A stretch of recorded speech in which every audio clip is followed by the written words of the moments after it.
Hi guys, Abby here. In today's video, I really want to talk about why the DPS world feels miserable. Man, I want to dig in to so many things about this game, about the characters and everything, but I feel like I'm going to save a topic for tomorrow, and that's going to be talking about, which DPS needs buffs and which DPS needs nerfs, because honestly, the role right now feels absolutely miserable, although if you were to divide the role into two separate categories of hit scan DPS and projectile DPS, projectile has it the worst in the game right now, and the heroes that I really want to talk about today, is going to be the projectile DPS role, because honestly, hit scan doesn't have it that bad. Like, I would argue there are some hit scans that need to be addressed. Sojourn, Soldier 76 feel really bad. And outside of that, every other hit scan feels good. Like, Widow is fine.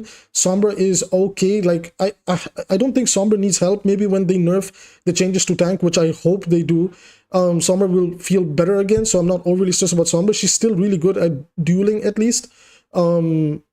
The other hit scans like Ashe and Cassidy, they're also both really good. Although Cassidy's changes are a little bit weird, but I'll dig into them tomorrow.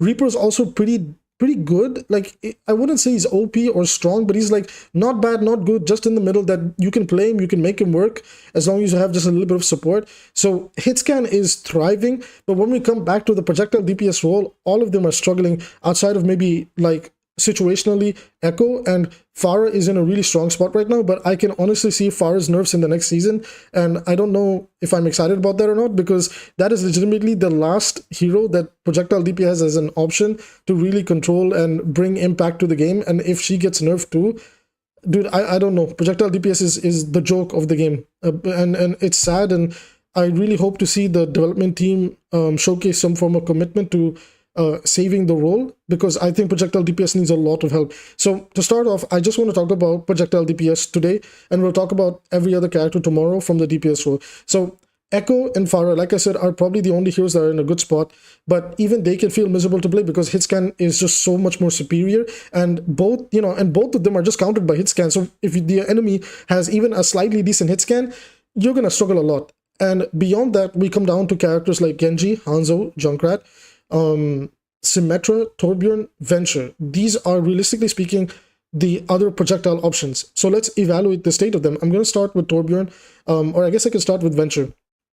Venture is not bad, Venture is not good, but against strong, like,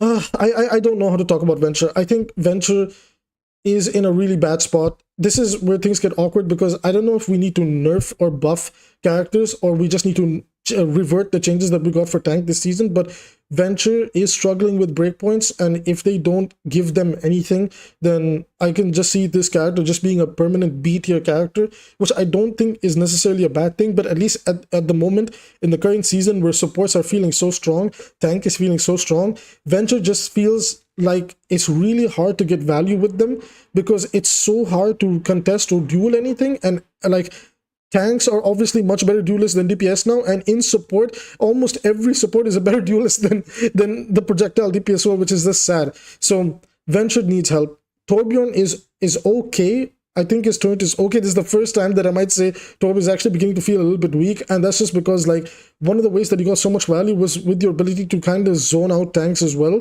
But now with the armor changes, Torb feels terrible. And the same also kind of goes over to Symmetra. Symmetra is okay and good on her maps, but outside of that, trying to make her work anywhere, she just feels really, really bad. And it's just sad. And like I said, I will dig into how to help these characters, or what to do in case Blizzard makes the horrendous mistake of staying within this current patch and then balancing around it. Arguably, the easiest fix is to legitimately revert a lot of the tank buffs and changes, and only keep some things that made the tank role feel better, and then go from there. But let's wait and see. Now, to talk about Pharah, my concern with Pharah is I genuinely believe that her nerfs are coming. She's still a very dominant pick, and she's the only projectile DPS hero that even brings in any form of playmaking potential or pressure that forces the tank and support role to respond to you. So that obviously means that people rush to the forums and immediately start begging for Pharah to get nerfs. So Pharah's nerfs are coming. Although, while I agree that I also think Pharah needs nerfs, it's also in that little bag of, but if Pharah gets nerfed, and she already has to, like, maybe bad, not terrible matchups against hit scans, projectile DPS really won't have anything, And then coming over to Mei, Mei is in a really bad state. Her freeze on the new HP pools is terrible. Her icicles just don't do enough damage against the current HP bars, and with the breakpoints being so important, Mei just feels like a slightly better version of Hanzo because her utility is really good. And then you have Hanzo, who's our next hero that I want to talk about, is that this is a sniper who cannot snipe. And one of the excuses was that they wanted to kind of move Hanzo to be a brawl hero, but he's horrible as a brawl hero because that's not what his hero identity is. And then on the other side, you have Junkrat, where Junkrat's not really good, but he's not really bad either. He's good on his maps, obviously, but the problem with Junk is that they buffed the wrong playstyle, where people like the combo-y, like, you know, style of Junkrat gameplay, but then they buffed the spam rat playstyle, which is just mindless, like TikTok attention span type of playstyle that legitimately not even the Junkrat one tricks like playing, because you're just forced to sit in a choke and spam away. And if these spam balls are actually missing, you're never going to get value with the character. So the character can feel really terrible to play if the enemy like has like two brain cells that understand that, hey, let's just walk away from this choke or engage a little bit, like, you know, carefully. And then the character just gets shit on by hit scans and fire. So there's also that. Then you have 𝐒𝐒𝐈 and Genji, where, again, like I said, like, you know, 𝐒𝐒𝐈, in my opinion, I spoke about this in a live stream, that 𝐒𝐒𝐈 is legitimately just one more bad patch for the projectile DPS role, in where she just becomes terrible too. She can certainly hold her own, but again, because of the strength of hit scans, she just feels really difficult to play sometimes, because just nothing is dying. Supports are still really strong. Tanks are unbelievably powerful, and bursting anything down with her can feel so difficult that you're just forced to, again, do the same thing like Junkrat, where you just spam down a choke, hope to God you can like create an opportunity for your tank to walk in and do something.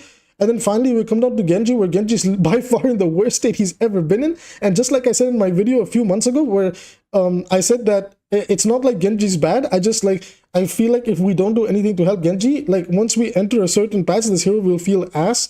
And now we are officially in that patch where Genji feels like an absolute joke.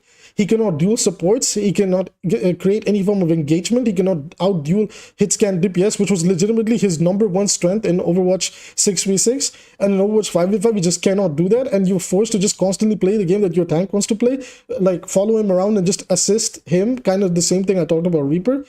And my question then becomes to Blizzard is, what do we do? Like, is this what we want? We want the damage roll to be weak and pathetic. And, you know, Blizzard always has this argument that, well, we need to address burst healing and burst damage in this game.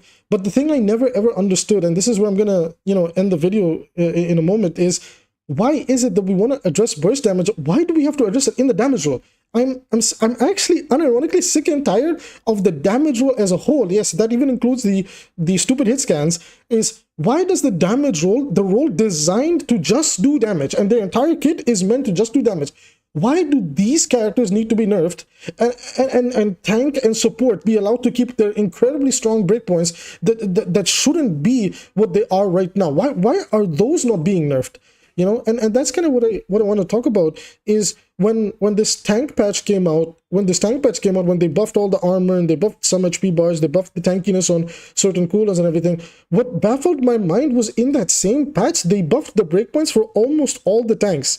And it made playing against them even more terrible because, like, damage as a whole on tank went up.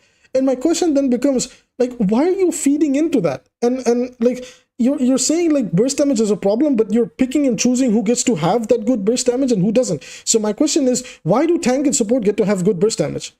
And arguably, if support gets to have good burst damage, why do some characters do not have weaknesses upon them?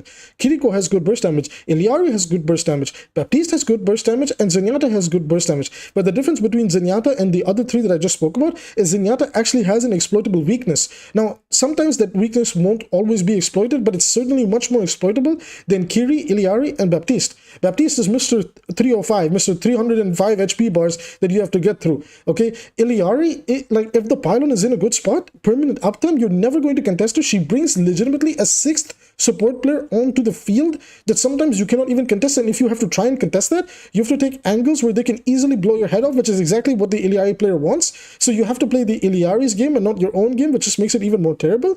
And then Kiriko's ability to, you know, teleport across the entire map, her ability to, you know, the Suzu, her ability to 3-tap you, having the tiniest model in the support role, she got so much things going for her, but it's so incredibly silly when I think about it, that why do some of these supports get to keep, like, their really good damage breakpoints, But we target the DPSO, we're like, yeah, okay, you know what, progressively we're gonna nerf damage.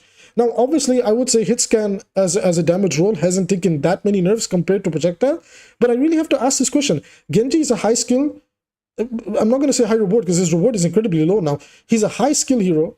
Hanzo's a high skill hero. And I know there's arguments that are made about these characters that, well, you know, Genji just flanks and I die, or Hanzo just shoots down mid and they die. With all due respect, and I really mean this with all due respect, skill issue.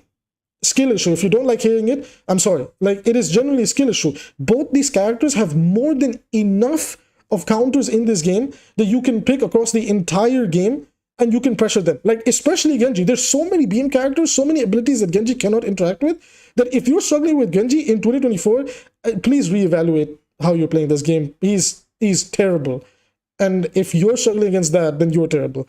And that's all I have to say to the critics about the Shimano brothers. Like, the fact that the Shimano brothers are the lifeline of what made the damage role enjoyable. They're by far the two most popular characters in that role.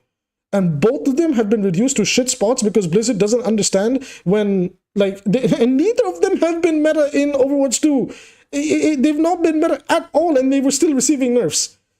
It's crazy to me that that's what the damage role is being reduced to. And the only role within, again, like in this case, hitscan doesn't get that same level of nerfs that strips identity from them.